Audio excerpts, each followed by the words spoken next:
Hello, and welcome to Justified Joy podcast. I'm your host, and my name is Joanne Cox. Here on Justified Joy podcast, we cover so many different areas. It's spirituality, it's physical, mental, and just plain old well-being. The purpose of this is to uplift and edify others. You can find me on my website at justifiedjoy.com. I am a keynote speaker as well as a certified life coach. But right now, we're going to be talking about a subject that if it's not happening to you, you know someone that it is happening to. And it is called self-sabotage. And this lady is no stranger. She's been on the podcast before. And today, let's welcome back Jennifer Bledsole. Welcome, Jennifer. Thank you so much, Joanne. It's such a pleasure to be here with you. And I am 100% supportive of your mission here to edify one another. I believe that's what we're called to do.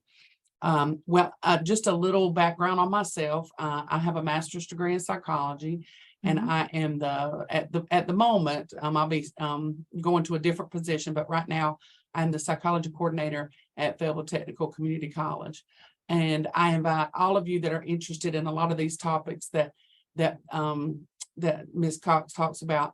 We cover a lot of them in our psychology classes, and it's exciting, and I enjoy working with people. So I'd love to see you at Fayetteville Tech if you'd like to come, and also you can call me. I can help you get all those questions answered when it comes to that. So I'm excited about this topic today, Joanne. Yes. Because when we talked about it last time, and I think a lot of us know about this topic, but maybe not exactly. And I think it's interesting because one of the questions that was posed is like, how many people do this? And I would say that I would pretty much guess we've all done this multiple times in our life and have not recognized that that's what we've done. So I'd like to define it first of all, if that's okay. Yes. So self-sabotage is when people do or don't do things that block their success or it prevents them from accomplishing their goals. So it's almost like they set themselves up for failure. And that's consciously done, but more often than not, unconsciously done. Yes. Yes. And so what are some of the ways that we can recognize that we are doing this?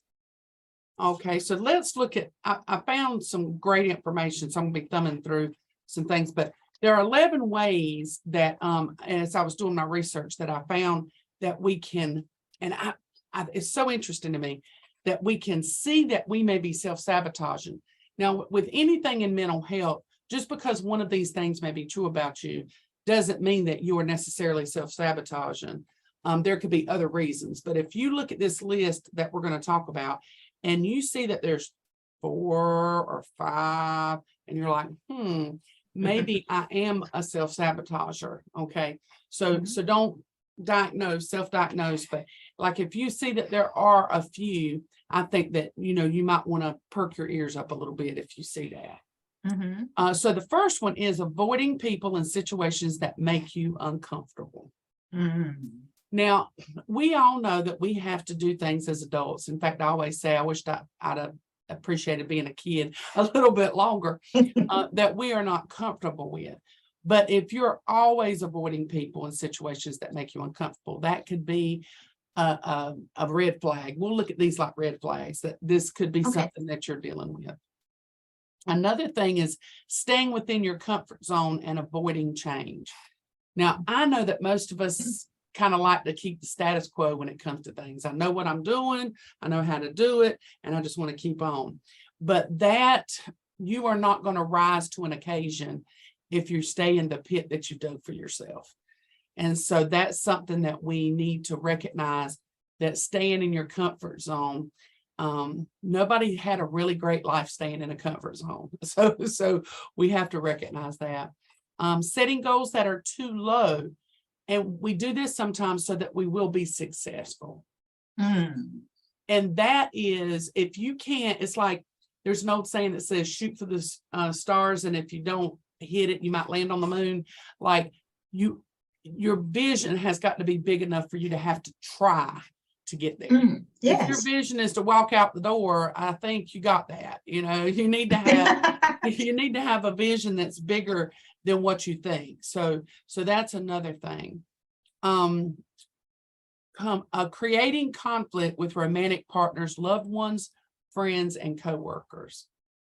Now, this one, I was like, because I noticed this, and I'm not a very confrontational person, and I'm just like, let me go on and let me do what I need to do. But in my romantic relationships, I probably have done that sometimes, because I'm like, you know, I've not been as successful in that. My career, I've been super successful. So I'm very low drama, if you want to call it that, when it comes to that. But when it comes to romantic partners, and maybe even some friends, I think because we've already established in a past podcast that I did that educationally. But that creating conflict where there is no conflict, that's a big one. And I think a lot of us probably have done that. Now, sometimes, like I said, there could be other reasons. Yes. You just had a bad day, you're not feeling well, somebody says a word you don't like and you blow up. So remember, we're not calling this self-sabotage unless there's multiple facets of it. Yes. Trying to control others. That's a big one, because first of all, I think we all know somewhere deep down inside, no matter how much we might try, even with our children, you cannot control another human being. And it's not our job to do that either. I think sometimes we think it's our job. I used to call it, because I have a bad habit of, so I coined it. I don't know if I coined it or if I heard it, but trying to be someone else's Holy Spirit. Yes. That's not my job. It's not my job. Now, if you ask me if you think whatever you're doing is good, bad, right, or wrong, I'll give you my 2 cents worth. But it's not my job to control someone else, and it's not anyone's job. Our first and main job is to control ourselves, and that's hard enough. So yes. So that's a good one. Attempting to gain others' approval. So this is something I think a lot, and I have a CD I want to give away.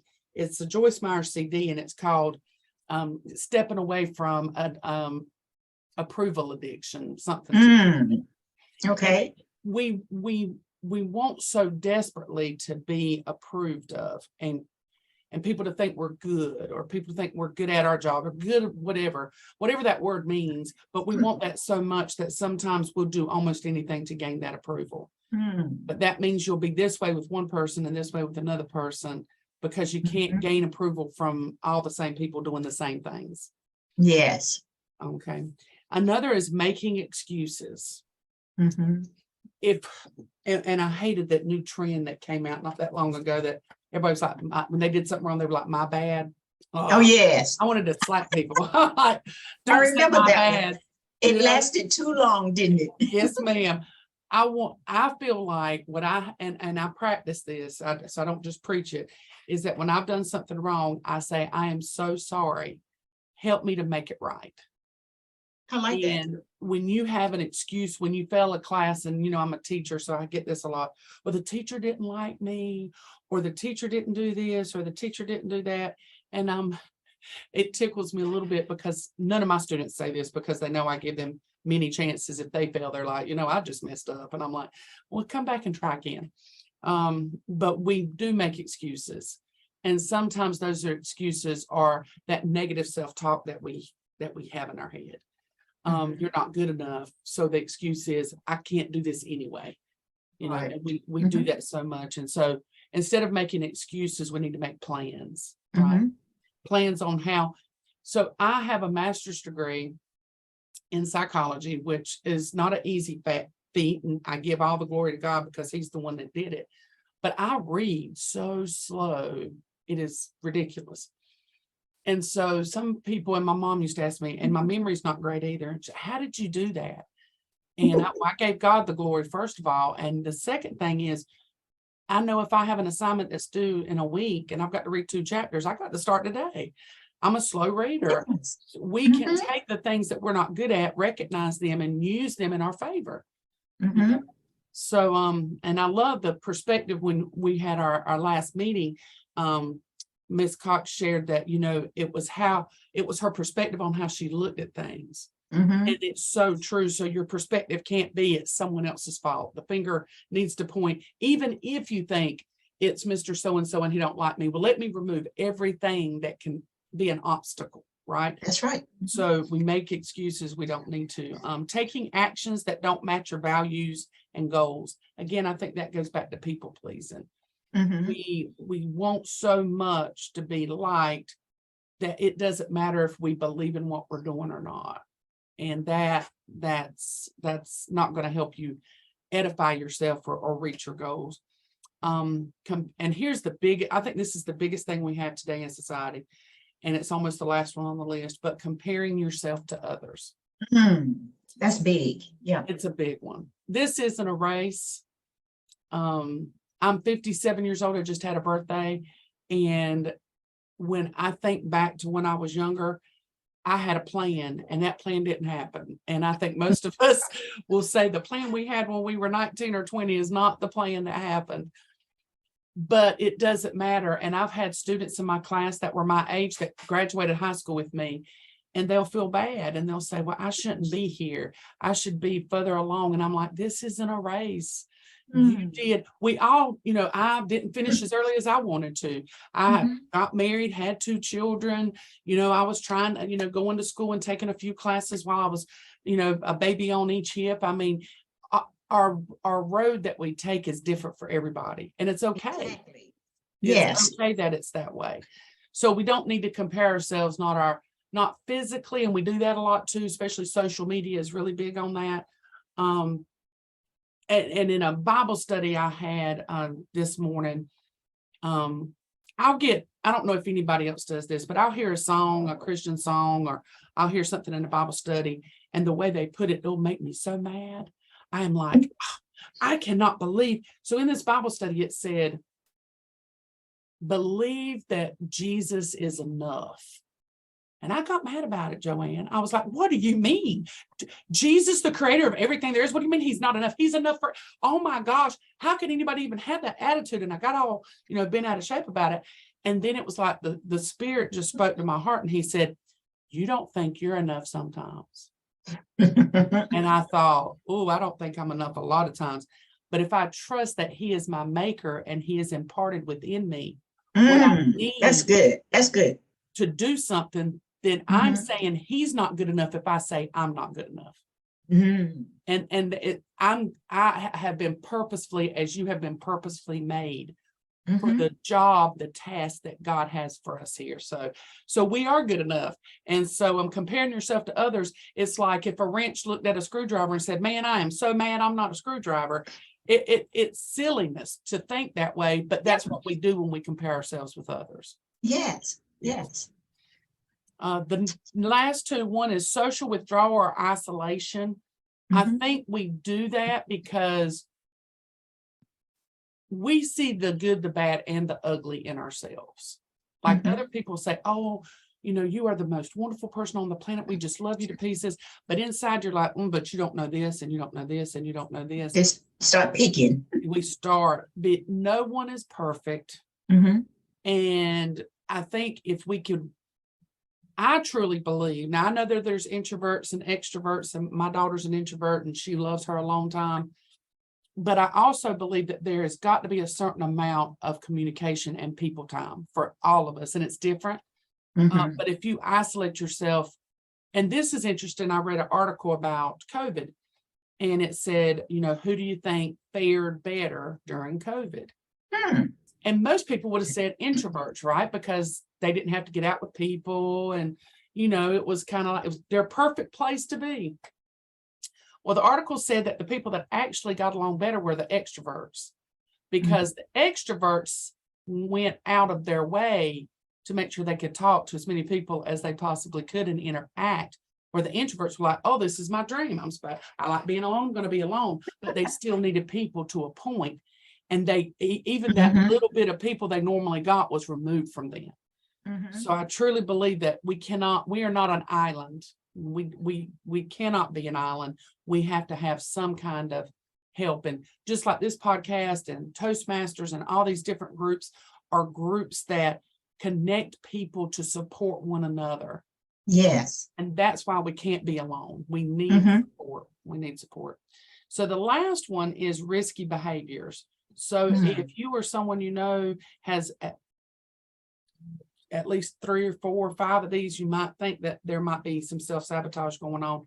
But in the risky behaviors, it talks about substance abuse, because we do self-medicate a lot of times, gambling, overspending, promiscuity, those kind of things we partake in, because again, for a minute we don't want to feel, for a minute we don't want to think, for a minute we don't want to, and I need something to take my focus away on this thing that I don't think I can do.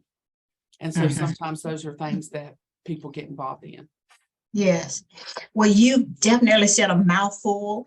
And I like the idea with the disclaimer to just, first of all, don't try to diagnose yourself, but to understand that if you're seeing 3 or 4 of these here, there's a possibility. And I would like to jump in now and look at some of the ones that really stood out to me that I think are universal. And one is self-comparison.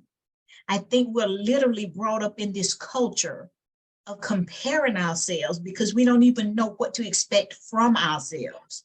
And when we go to that media site, whether it's television or Facebook, and you don't even have the identity yourself of who you are, how can you escape this? Because we definitely know that's going to lead down the road to self-sabotage. So what can a person do to draw the line between what I need to know? I'm going to say entertainer, because most people know entertainers. If entertainer is basing their skills or how many bookings they get on a television show or a concert with someone else that's maybe in the same genre, where do we draw the line when we're comparing ourselves?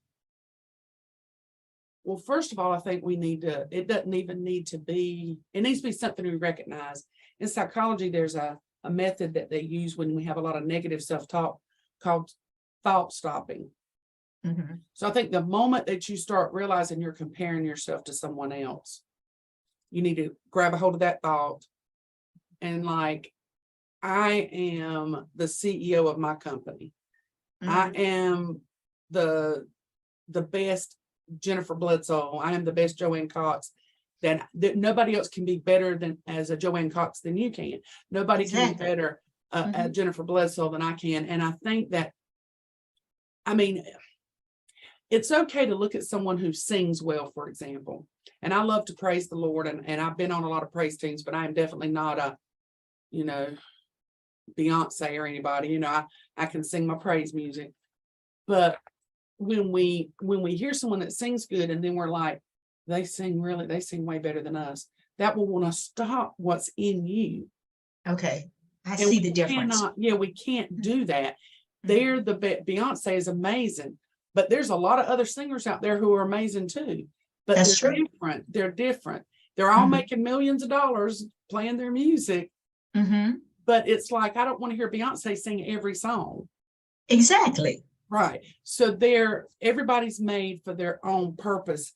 And I was looking at something because when you said that, and I'm trying to find it, it was talking about like how to stop yourself from self-sabotage. And I can get into that a little bit later. But one of the things it said was to journal. That's good. I think journaling is really good, even for self-comparison, because you know how sometimes when you think something and you don't say it out loud, it can stay in there and ruminate and like turn into something crazy. But when you say it out loud, like when I tell people, I don't feel very loved, I get jumped on by every side. They're like, are you crazy? Do you know how many people love you? And I'm just like, but right now at this moment. Yes. And I think no matter how loved we are, and no matter how wonderful our parents are, how wonderful our spouses are, our children, our friends, I think because we walk this road alone, that there's a lot of times when we feel that way. Yes. So I think if you write it down and you go, and it says, I feel July 17th, I feel alone. And this is why I think I feel alone. I like to examine. So self-reflection in journaling. Why do I feel alone right now? And I have felt a lot alone lately. And the reason is because I normally teach face-to-face classes, and I have had no face-to-face classes except for one that I'm taking this whole summer. And I'm used to Oh, 200 people wanting me. Miss B, I need you. I need you. I yeah, need you. I need you. Coming that's in a my big office. difference. It's a huge difference. So yes, Mhm. I'm lonely. I'm lonely because the calling I have on my life to help people, even though I've done it through the phone, through the computer, is not the same for me. I Mhm. like the face-to-face. So I The- think journaling can help you recognize, why mhm. do you feel this way? Mhm. And I think not what asking, but just to answer and give you some feedback on that. I think that just doing this podcast, it would be is wonderful for you because you are a giver, number one, and you need to just know that you are helping someone. And as long as you know that you're helping someone, that is half of what makes you who you are. Yes, And ma'am. as long as you know that you are using your gift, then you're okay. And with you stating that out loud, this is what generated you to me and me to you, because now we're there for each other and you'll be bringing in things. All you have to do is ask and you will receive. If it's a Yep. good. And so you're doing that. And now things are going to just come out of the woodwork for you, Jennifer. And I know this to be true because you have such a good heart and you are a people person, and God will continue to use you for a better good. Amen. I And believe and, that and for us all too. He yes, and turn everyone ourselves everyone over. can use that. And so we need people to do that. On this podcast, I always say, please make sure you have your writing utensil and paper, because I never do a podcast without it. And when you see me not looking into the camera, it means I'm jotting notes down because she gave us so many. And before we end this, because we've got about 5 minutes, I want to go into the one about low goals, because sometimes you put that out there and it's like you have the logos because you simply want to achieve them. But another one, and I'm saying this here because you have stepped out of the box and said something personal. I'm stepping out of the box to say, I could possibly be self-sabotaging because I have high goals. And then they could possibly be so large that am I self-sabotaging myself because I cannot obtain them? So I want you to talk about low goals versus high goals. And both of those can be self-sabotaging. I agree. I agree. I think for the high goals, I want to speak to that one first because I think that I'm amazed when I meet people who have these goals and I'm like, you've done what? And they're like, they share that. I have a friend that started about 10 different pregnancy centers. And I'm like, oh my goodness, like I know people that have wanted to start one their whole life and it never happened. And she's like, when there's an open door, I just go. So I think that when you have high goals, a good way to keep from self-sabotaging is it's kind of like when you're losing weight. Now you are so beautifully thin, you probably never had a problem with weight. But when you have to lose, say, 50 pounds, you can't go after the first day and then think you're going to go step on the scale and lose 50 pounds. I would love it if that was that way, but it's not. And so what you have to do is say, I'm going to set a goal of 2 to 3 pounds this week. Mhm. And then if I'm going to get that going, I'm going to celebrate it. I'm going to be happy. Now, next week, I'm going to lose another 2 to 3 pounds. And so I think with lofty goals, and I think they're wonderful to have them because I truly think if you're striving for the best you can do, even if you don't make it, look how much good you've done in the process. But I think breaking it down into smaller goals, because it does make you feel good when you reach a goal. But I think when it said low goals here, it's like, I want to work in McDonald's at the drive-through and retire from McDonald's in the drive-through. That's the kind of low goals I think it's talking about. Like, I know I can get a job at McDonald's and I know I can work there till I'm dead. because they'll keep you that long if you'll let them. Mhm. And any job will. So it's the low goal, the self-sabotaging one, the big goals, if you don't break it down, I think you could give up easy. I think that's the self-sabotage there, Mhm. is that you can say, well, it's never going to happen. I'm never going to be this, or I'm never going to be that. And so you self-sabotage by making it too big sometimes. But if Mhm. you break it down into the smaller goals, then you've set successes up, because when you are successful, it makes you feel good. Yes. Mhm. Right. And then the low goals, I think the main thing with the low goals is that it's okay to think about, I've got this bigger goal and I'm going to break it down. But if your lowest goal, like if my goal is I'm going to stand up out of this chair, I'm never going to make it home if that's my only goal. Right. I can stand up out of the chair, but if I don't move forward, I'm not getting anywhere. And so the low goals, it's in your mind. Like I said, a lot of this is unconscious. I know I can do this. Mhm. And that's where I'm going to set myself. So I think sometimes, you know, we do that. We're like, this is, in fact, when we were voting for positions in the Toastmasters, I thought I'm going to go for the very lowest position, because I've not been in Toastmasters that long, and I want to put myself out there and I want to help. And then when the other person that was running against me said that he could do the job better, I voted for him, because I said, yeah, you probably can.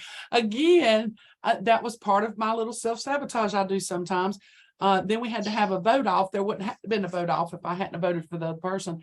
And it's like, I can do so much more than I think. Mhm. And that's where those low goals come in. We do that so we can say, well, we did. But then deep down inside, we know we have so much more. And it's like we're selling ourselves short. Yes. And what I'd like to add to that, and I think it's on both spectrums, the low and the high. As long as whatever we're aiming for, if we would just take the time out and go to our resources to find out what's necessary to achieve, whether it's the low goal or the high goal, and then plan of action and have that strategy to put in place. And so many people will have a plan and have no idea how long it takes to do each thing. Right. As you compare it with the weight. So if I've got a high goal and I have this plan that I'm going to do these 12 speeches, but I did not connect to the planning that it took to make it happen. Am I going to go to DC and then be in New York the next day and then book the flight and all of the people that I have to connect to, which is the booking agent and all that? Those are the things that sometimes get swept under the carpet. And as you said, with the officers of Toastmasters, there are many officers, and sometimes when they are read to you, it goes from the lowest to the highest. But most of the time, the person does not know the duties of that. And then when you look into it, you will find out some of the lowest ranking has more time they have to put in. Right. And so I congratulate you on the one that you have selected and won. And I know that you're going to be great. And I just want to let all the viewers know that that she is in FTCC Toastmasters, and she is now the official Sergeant at Arms. Woo-woo! So what that means to the viewers, if you're not accustomed to Toastmasters, that means that she will be the person that will open the meeting up. And she will be the person that will then in turn it over to the president, and the president will then turn it over to the Toastmaster of the day. But she will make sure that all the papers are in place and that she's going to have the ballots and everything. And they started to discuss immediately where they're going to keep all of these things. So not getting deeply into that, but that's just one example of some of the things that we do and not do, and not have all the full background as to always self-sabotaging. Yes, she told us about avoiding change, being alone, low goals, controlling others, gaining approval, making excuses, actions that don't match our values, self-comparison, and risky behaviors. Now, that was so many. And we're going to have to do a part 2, because I would like for her and not anyone else to come back on and say, how can I identify this? Because am I doing it? Or maybe I'm not, so that we can get a little bit clearer. Because in doing this, we don't want to become unsuccessful just because we put too much on our plate, or because of the fact that we were wanting to quit because of the fact that we couldn't do it. And because of her background field in psychology, she's going to lead us to being very successful into whatever career that we have selected to be. And I don't want to put people out of the field if they're not about the particular professional career. We need to stop self-sabotaging ourselves as a homemaker. Don't think that you're going to overtask yourself because you couldn't keep up with Pinterest because of the lady next door, and because you have 2 children and she has 5, and you can't keep up with your 2. So again, on this podcast, it is all about the physical, the mental, the well-being, and the spiritual side of this. And there are some people just think that they are just can't be Christ-like enough. And she has already touched that. So she is so great, and she loves giving back. So Jennifer, will you come back and stay on this same subject? Absolutely. I would love to. Okay, so I would like to end this by saying thank you for being my guest for the second time. This is coming along greatly, and I want as many people to share this as they possibly can so that we can be well-rounded people. So again, this is Justified Jewel Podcast, and it comes out every Tuesday. I look forward to seeing you and hoping that you have enjoyed this enough to share with someone else. Thank you, Jennifer. Thank you.